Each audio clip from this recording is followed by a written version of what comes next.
calmly in apparel, who stood by him on either side and scourged him continually. So the angels was fucking him up.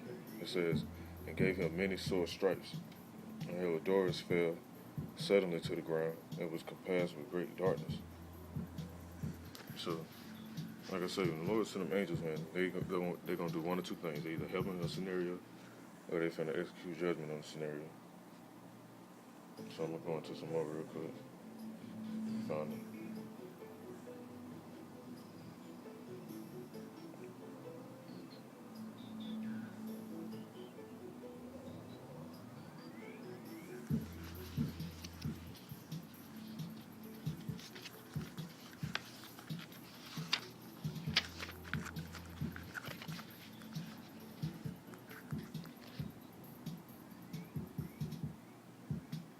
That's another chapter in the second Maccabees, chapter 5. So at verse 1. It says, about the same time, Antiochus prepared a second voyage into Egypt. And then it happened that through all the city, for the space of almost 40 days, there were seen horsemen running in the air, and cloth of gold, and armed with lances, like a band of soldiers, and troops of horsemen in array, encountering and running one against another, with shaking of shields, a multitude of pikes, and drawing of swords, and casting of darts, and glittering of golden ornaments, and harness of all sorts, wherefore every man prayed that the apparition might turn to good. So you gotta think, man, that's some spooky stuff. Just like when people see the chariots now, they get spooked out. They don't know what it is, because in people's mind, they think it's like, oh, it's a green alien, it's reptilians, or some other madness Esau don't put in people's mind to think it is. And really, you got so-called black men in them ships. That's real tall, that's real broadly looking. They ain't looking like some little babies with diapers, like I said. So I'm gonna go into some more scriptures too. Just to break this down. It's in 2 Maccabees chapter 10, verse 29. It says, but when the battle waxed strong, there appeared unto the enemies from heaven 5 comely men upon horses with bridles of gold. And 2 of them led the Jews and took Maccabeus betwixt them and covered him on every side, weapons, and kept him safe, shot arrows and lightnings against the enemies, so that being confounded with blindness and full of trouble, they were killed. And there was slain the footmen, 20,500, and 600 horsemen. So these angels, they was putting in work, man. And that was in these times, so the shit is about to go down. It's gonna be on a higher level than that, because these elites and these hit squads they got and shit, these mercenaries and all that, they're gonna send for the men of the Lord, got higher caliber weapons. So you can just imagine, like, or try to imagine what type of stuff gonna be happening and popping up. And for the people that don't believe, you ain't gotta believe, you'll believe it when you see it. And I'm gonna go into some more scripture. It's in 2 Maccabees chapter 11. I'm gonna start at verse 6. Now when they that were with Maccabeus heard that he besieged the host, they and all the people with lamentation and tears besought the Lord that he would send a good angel to deliver Israel. Then Maccabeus himself first of all took weapons, exhorting the others that they would jeopardy themselves together with him to help their brethren. So they went forward together with a willing mind, and as they were at Jerusalem, there appeared before them on horseback one in white clothing, shaking his arm of gold. Then they praised the merciful Yahawah all together, and took heart insomuch that they were ready not only to fight with men, but with most cruel beasts, and to pierce through walls of iron. Thus they marched forward in their armor, having a helper from heaven. For the Lord Yahawah was merciful unto them, and giving the charge upon their enemies like lions. They slew 11,000 footmen, 600 horsemen, and put all the other to flight. So, like I said, serious stuff was going on. I'm gonna go into this this last scripture real quick. And another thing I want to say too before I go into these last scriptures, I should say, you have people that's making little videos about praying to the angels and all. You ain't supposed to pray to the angels. You're supposed to pray to the Most High. He'll send who he gonna send. You don't pray to no Michael or no Raphael or no Gabriel and all that. That's basically worshiping an angel. You're supposed to pray to the Most High, and he gonna ordain. He's supposed to come help you. Because he control the angels. Angels don't go do what they want to do.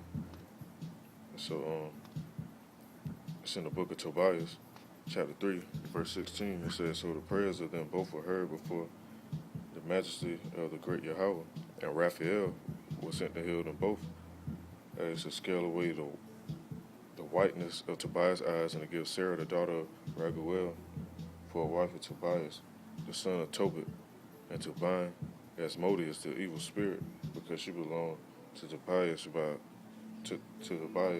by right of inheritance. So Raphael basically going to the healer of Yahawah. And I look up them words. I'm trying to see my battery rest on my phone without while I'm in the middle of this.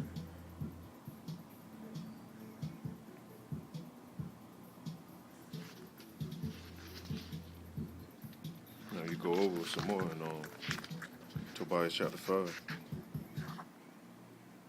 And sometimes the angels will play tricks on you. That's why the scriptures say, for some have entertained strangers unawares. But you never know who you're talking to. You might see somebody that might look homeless or whatever. They'll come mess with you just to see what you're gonna do. But, Tobias chapter 5, verse 4 say, therefore when he went to seek a man, he found Raphael, that was an angel, but he knew not. And he said unto him, canst thou go with me to Rages? And knowest thou the place as well? To whom the angel said, I will go with thee, and I know the way well, for I have lodged with our brother Gabaal. Now the reason for this journey, like I read previously, he was basically going to help heal, and help guide him on the journey. So you want to read more into that, just go into Tobias chapter 6 and read the whole chapter. But like I said, don't worship no angels, because that's going off. The Most High send who he want to send, and he gonna help out when you're in this desperate need of help, because that's when them angels really come down, and they be around anyway in the spiritual realm. That's all around us. Would it be serious times where they manifest too? So I just wanted to bring this topic out to Akim and Aqua, to have faith, in the Most High and His Son. You got to go to the Son first to get to the Most High. And it's all order, everything in order, from the right hand to the left hand. And I was going to go into a few names too real quick before my battery done. Let's see, Raphael in Hebrew. Just for edification.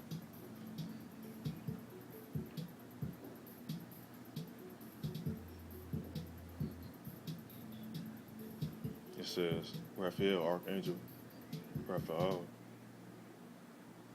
It is, and the meaning of his name is, it is Yahawah who heals. So you can't call on Raphael, the Most High. You got to call on him. So you can send Raphael to help. It said Yahawah heals, or the word there is God. It said God please heal, or Yahawah please heal. And you can look up those words in the Hebrew, because that vibration is significant. You got Uriel. And there's other angels too, but these are the top ones.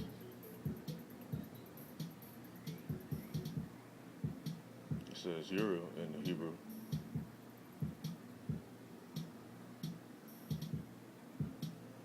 And it says, let's see.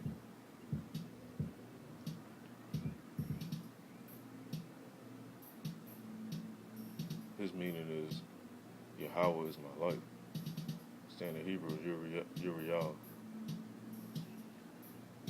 That's what we go back into.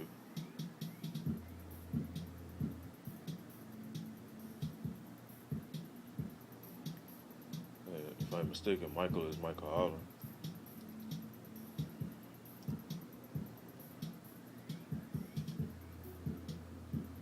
Yeah, Michael Allah.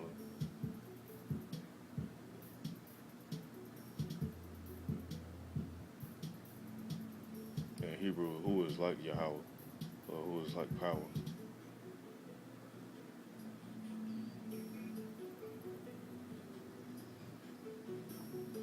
Mikael.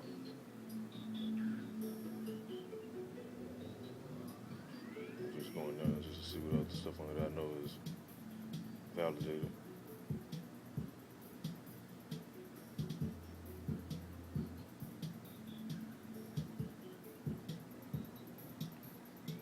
I'm gonna look at Gabriel real quick. And the one that came to me before I end this, he asked me, he was like,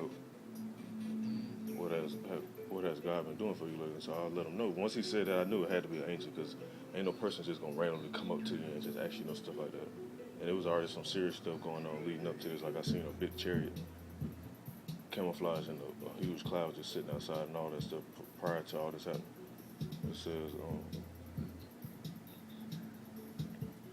and how I knew it was a chariot is through the Spirit, for people that may be in doubt. But he asked me what God has been doing for me, so I let him know, like, he's been blessed me with his knowledge and his wisdom and his understanding. You know, it was a time I was getting built up and being broken down and getting built up. And he was like, well, my name is knowledge. So at that time, I ain't think, of it like that. But the name knowledge in Hebrew, I'm going to go into that.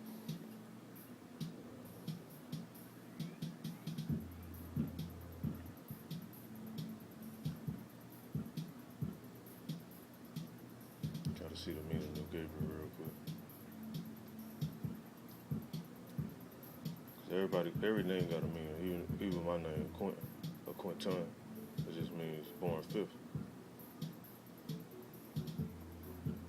So everything got a meaning. How my name came about too, that's another story, but it ain't about me right now. I'm talking about how the Lord sent his angels. It said the archangel. Let's see.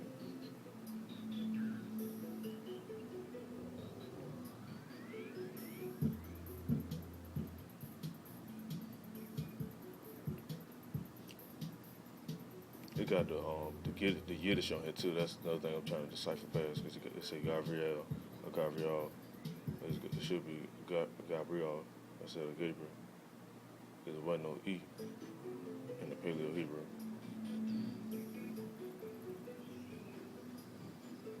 And the meaning is, Yahawah is my strength.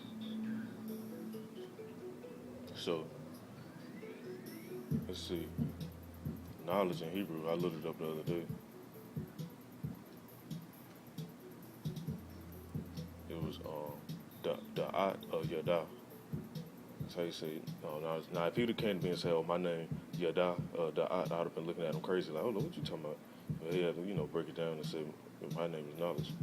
And the stuff that happened after that definitely let me know they was with me. So, Lord's willing, this video was edifying. I just want to speak on this topic about angels. And don't fear, it's going to be some real serious, scary stuff happening. But the Lord always take care of his man. So call all Yahawah, Yahawah, Shalom.